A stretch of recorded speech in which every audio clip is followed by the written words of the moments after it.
Hello everyone, मैं Monika. I am here to help you out in the making of lesson plans. So अगर आप BEd या BTC में हैं तो ये चैनल आपके बहुत ही ज़्यादा काम आने वाला है। बल्कि मैं तो कहूँगी कि ये चैनल बना ही आपके लिए, क्योंकि मैं शेयर करूँगी इंपॉर्टेंट टिप्स और अपने बनाए हुए लेसन प्लान्स जो कि आपकी बहुत ही ज़्यादा मदद करने वाले हैं। तो बने रहिए वीडियो के लास्ट तक मेरे साथ। और अगर आपको किसी भी प्लान की PDF चाहिए तो आप मुझे कॉमेंट करके बता सकते हैं और मुझे टेलीग्राम पर ज्वाइन कर सकते हैं। वीडियो को लाइक कीजिए, कॉमेंट कीजिए, शेयर कीजिए और हाँ, सब्सक्राइब करना मत भूलिएगा।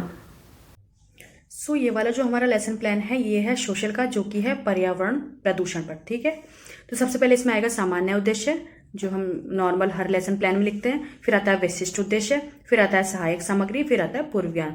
और अगर आपको ये पॉइंट्स डिटेल्स में लिखने हैं, ये मैं हर वीडियो में बताती हूँ कि अगर आपको ये पॉइंट डिटेल्स में लिखने हैं तो आप जो है मेरी पिछला शेयर किया हुआ जो लेसन प्लान है वो चेक कर सकते हैं। तो स्टार्टिंग अपना लेसन प्लान जो यहाँ से स्टार्ट होता है एक्चुअल लेसन प्लान, तो इसमें सबसे पहले आती है प्रस्तावना। प्रस्तावना में क्या होता है, हम किसी भी अगर किसी भी लेसन प्लान के जो प्रस्तावना में हम 3 से 5 क्वेश्चन रखते हैं और उन क्वेश्चंस के माध्यम से ही हमें अपना जो टॉपिक है, प्रकरण है, वो निकलवाना होता है बच्चों से ही। ठीक है, तो हमें अपने क्वेश्चंस का लेवल इसी हिसाब से इसी लेवल में सेट करना होता है कि बच्चे उनका आंसर जो है आसानी से दे सकें। ठीक है, चलते हैं आगे, देखते हैं। फिर आता है हमारा उद्देश्य कथन। उद्देश्य कथन में क्या होता है, हम अपना जो टॉपिक होता है वो क्लास से इंट्रोड्यूस कराते हैं। ठीक है, हम क्लास को बताते हैं कि हम उन्हें क्या पढ़ाने वाले हैं। फिर आता है प्रस्तुतिकरण, फिर आता है विकासात्मक प्रश्न। किसी भी लेसन प्लान में 2 से 3 बार विकासात्मक प्रश्न लिखे जाते हैं, जिसके अंदर 2 से 5 या फिर 3 से 5, कम से कम 2 या 3 क्वेश्चन तो रखने चाहिए और मैक्सिमम 5 क्वेश्चन हमें रखने चाहिए उसमें। ठीक है, 6 भी हो सकते हैं लेकिन 5 ठीक रहते हैं, क्योंकि लेंथी ज्यादा लेसन प्लान लेंथी भी नहीं किया जा सकता ना।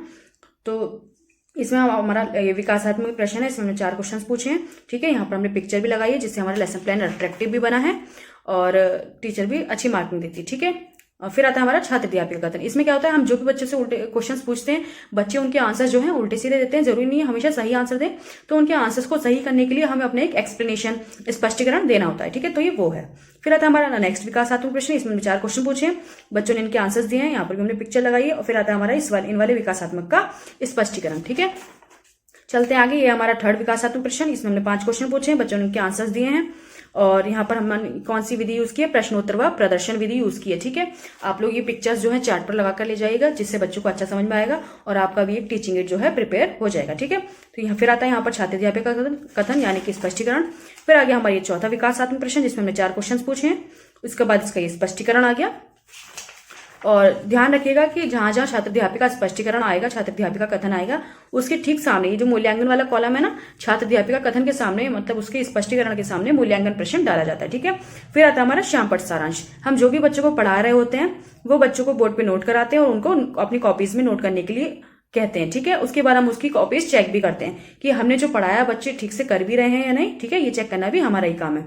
फिर आता है हमारा पुनरावृत्ति कार्य यानी कि रिवीजन वर्क। जो भी हमने पढ़ाया है उसका रिवीजन कराना भी बहुत जरूरी है। ठीक है, फिर आता है हमारा लास्ट में गृह कार्य। अगर हम कुछ भी टॉपिक पढ़ा रहे हैं और अगर हम उसका होमवर्क नहीं देंगे तो बच्चों को तो रिवाइज ही नहीं होगा, क्योंकि बच्चे तो खेल कूद में रह जाते हैं और खुद देखते ही नहीं घर जाके।